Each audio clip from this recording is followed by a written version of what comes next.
Hello everyone! What we're looking at here today is a 52-inch Hunter Infiniti in white, manufactured on the second quarter of 1993.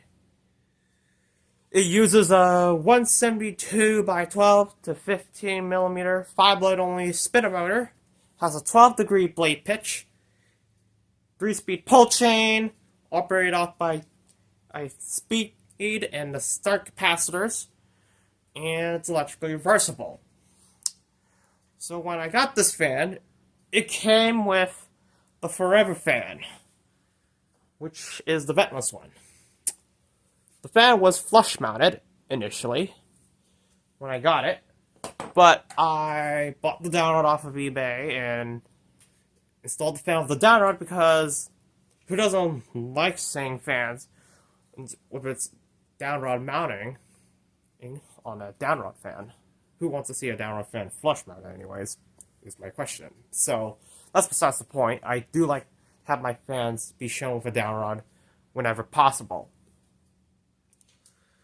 The start capacitor was reading 4.75 EF, and I was okay, it's fine. And then I checked one of my spare 5 EFs I had lying around and tested one. One of the spares I have reads 4.98 UF. I was like, okay, let's try swapping the 5 UF capacitor and call it a day. So, yeah. And this fan did not have a switch cap. So I used the Hunter case to like it I got from Owen, which came out of the 1997 original. I mainly just wanted to like it anyways, so yeah, and Owen kept the fan itself. So I had to replace all the socket rings because this one was starting to fall apart. I have a broken one elsewhere, but probably don't know where it is at but who cares? But pretty much after years of heat being produced from the light, the rings started to get brittle, so I had to replace them with aluminum rings. And you also notice, why is this light kit sagging like this? Well, here's the thing. This one lost its grip.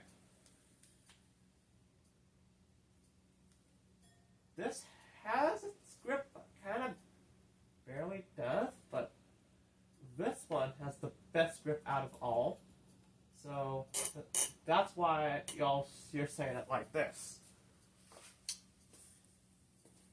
So yeah, it's very disappointing, but what can I do? I tried to fix that one, but it won't hold its grip back, so I was like, I have to suck this up and call it a day. So yeah, I will go ahead and show you the close-ups.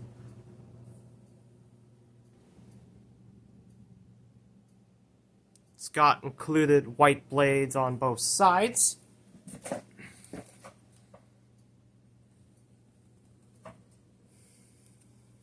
Downrod mount. Tag.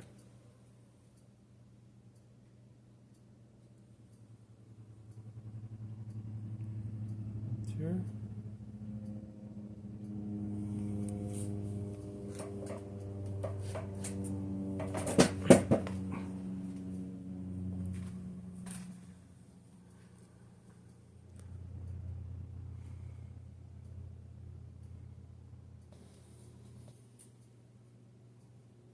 Now I'll go ahead and demonstrate the fan starting off with the light.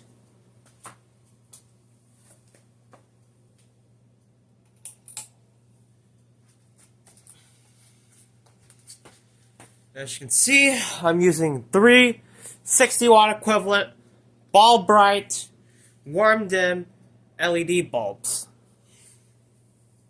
I want to go for 40-watt equivalent warm dimming LEDs, but they don't have one that just dims down to 1800 K. So this will do. drawing 0.27 amps, 28 watts, which is 29. Power factor of 0.85, or 0.84, or 85. There's a lot of discrepancies. But that aside, let's show you the dimming.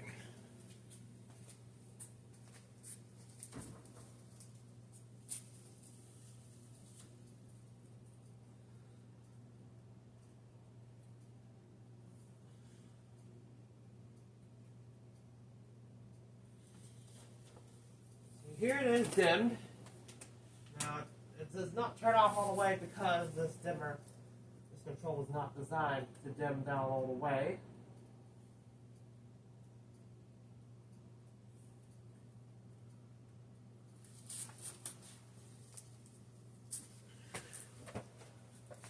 Alright, now we'll go ahead and demonstrate fan, starting off with low.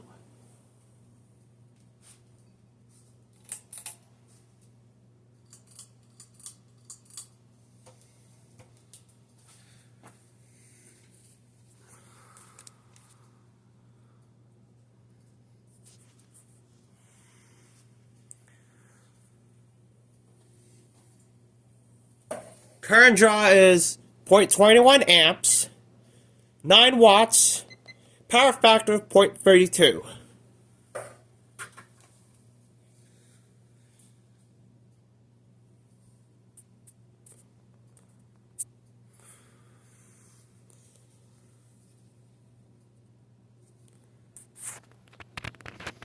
The speed is a bit fast, but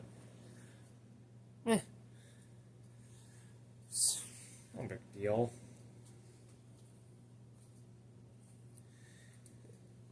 I just like how this fan looks.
That's about for low, now here's medium.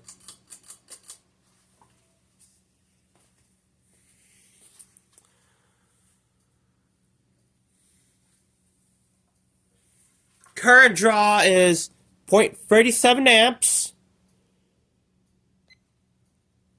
27 watts, power factor of 0.57. And because this fan uses speed capacitors, it will have a low power factor. I'm already getting some air off of it.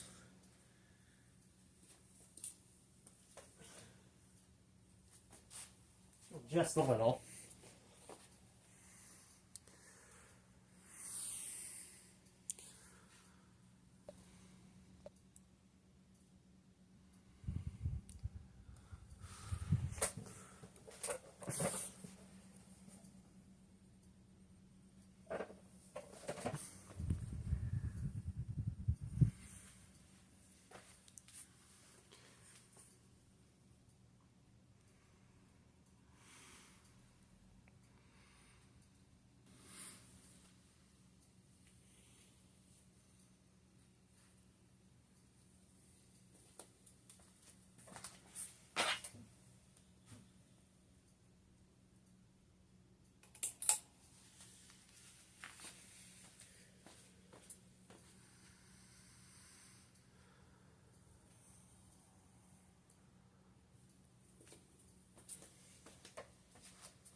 That's about for medium, now here's high.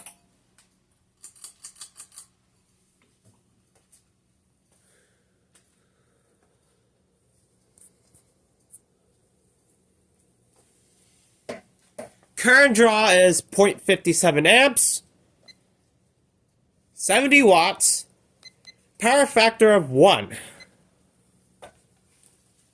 Performance is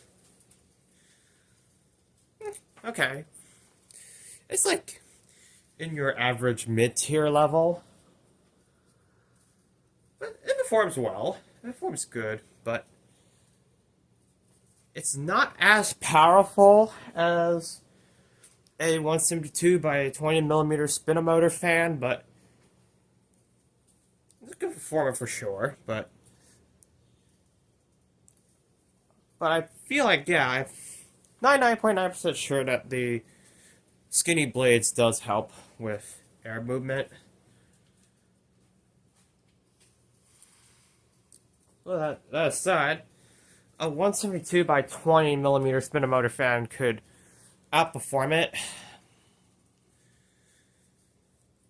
A 188 could outperform this fan, but 212, oh yeah, you'll know what a 212 millimeter spin-a-motor fan can do.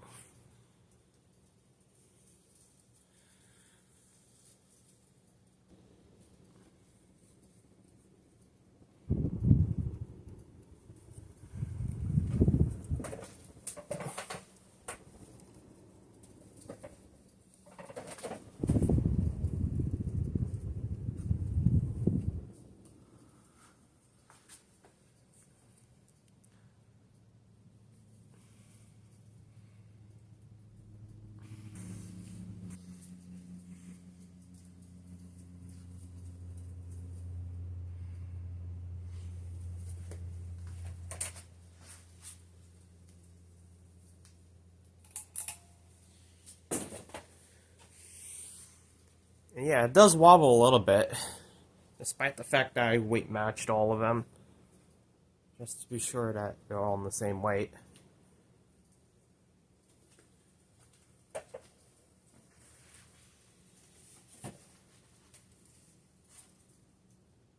Now I'll go ahead and shut it off, we'll do spin down. The Infiniti was Hunter's line of contemporary models, introduced in 1991, which originally came available in white and bright brass, both included white blades. Bright brass and antique brass both included gloss rosewood, the gloss oak blades. Gloss black, which obviously is later, which included gloss black, the gloss rosewood blades, and gunmetal, which included gloss black to faux granite blades. So the original lineup was white and bright brass, antique brass, and gunmetal. So around like 1992 to 1993, the gunmetal finish was axed. I think 1993. It doesn't show gunmetal, but by 1992 or 1993, the gloss black finish replaced gunmetal. And gunmetal is one of the rarest finishes of the Infiniti out of all. So, it originally had the installer's choice canopy, where you can flush mount it, although you have to use a ring for it, for that specific canopy. You can downrod mount it, or you can mount it on a sloped ceiling. Somewhere around like 1998 or so, like somewhere in the late 90s, the installer's choice canopy was replaced with a hands-free canopy. So somewhere around 1999, gloss black was axed, and then I don't know if antique brass was still around between 1998 and 1999, but it doesn't list it on the 1998 or 1999 catalog. But it did list that white white and bright brass and bright brass were in 1999, 1998, 2000 catalog, but I know gloss black got axed in 1999, and then the Infiniti was discontinued in 2000. Although when I was about to reassemble the motor housing, I noticed one of the screw threads on the screw got stripped, so I had to retap it, and thankfully it was pretty easy and straightforward. So yeah.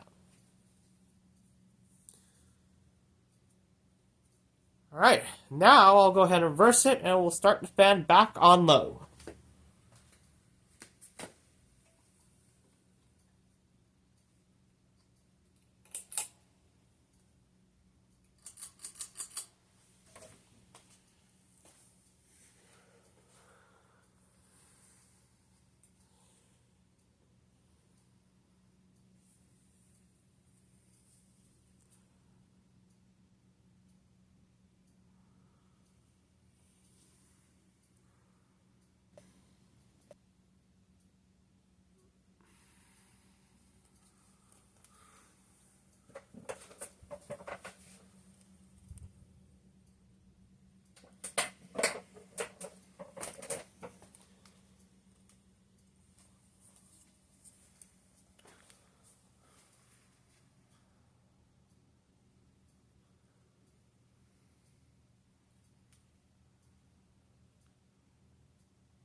That's off for low, now here's medium.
That's about for medium, now here's high.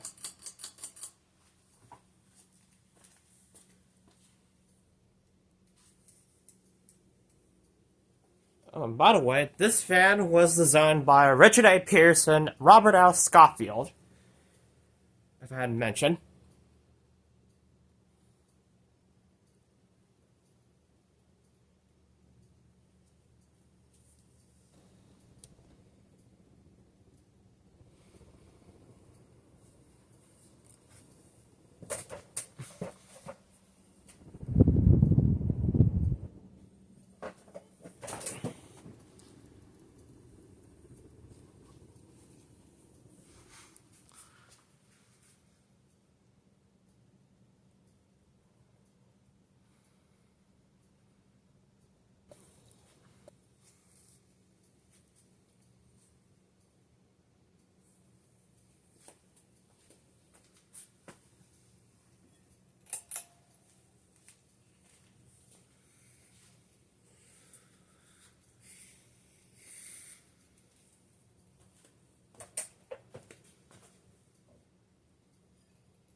Now I'll go ahead and shut it off and we'll do spin down.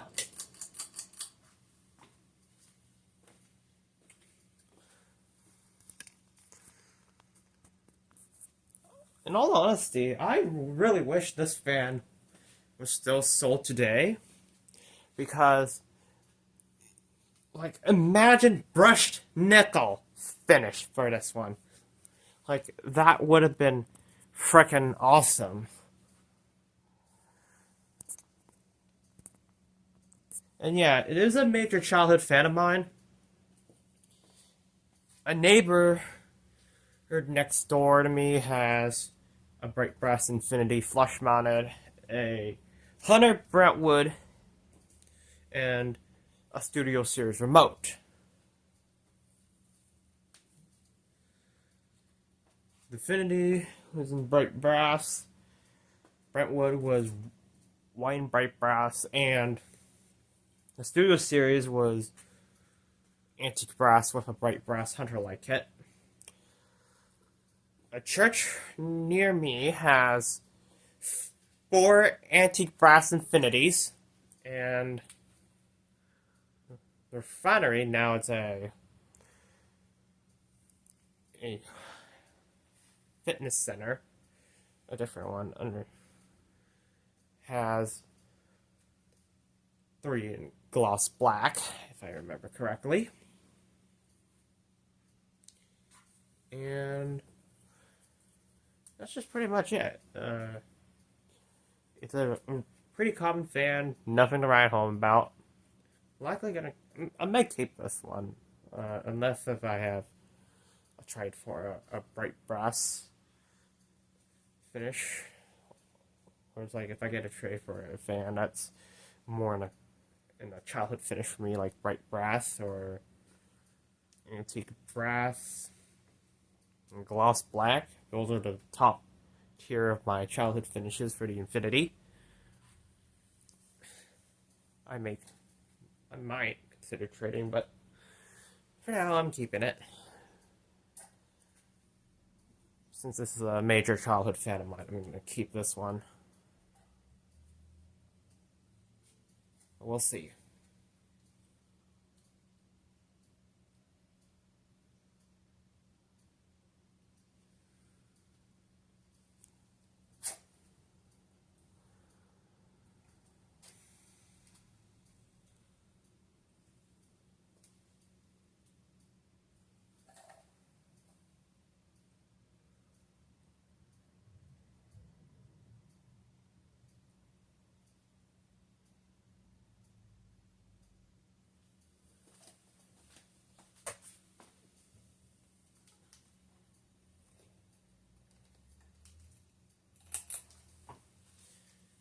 So that's about it with the 52-inch Hunter Infiniti in white from the second quarter of 1993, spruced up with a case light kit from the second quarter of 1997, which frankly, the fan and light kit were made 4 years apart.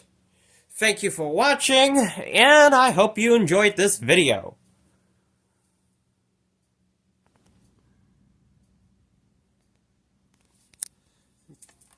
To get a better look at it, you can see the arms are not holding up well, sadly. And also, by the way, I did put WD-40 in the reverse switch, so this one sorta does hang on by its life, but probably not. But yeah, probably not. This one has the best grip out of all.